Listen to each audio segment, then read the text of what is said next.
Kalau perkahwinan anda rasa tak tenang, rumah tangga rasa tak tenang, jom kita amalkan satu doa yang diajar oleh Nabi SAW.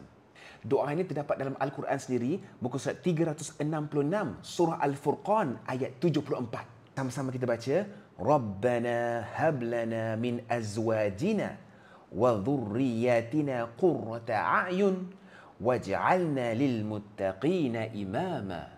Kita ulang lagi sekali.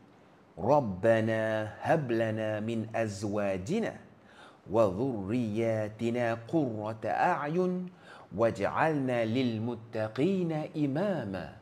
Maksudnya, ya Tuhan kami, anugerahkanlah kepada kami pasangan kami dan keturunan kami sebagai penenang hati untuk kami, dan jadikanlah kami pemimpin bagi orang-orang yang bertakwa. Sama kita amalkan, dan saya doakan perkahwinan rumah tangga tuan perempuan menjadi sangat-sangat bahagia sehingga ke penghujung hayat. Aminkan doa saya dan follow saya.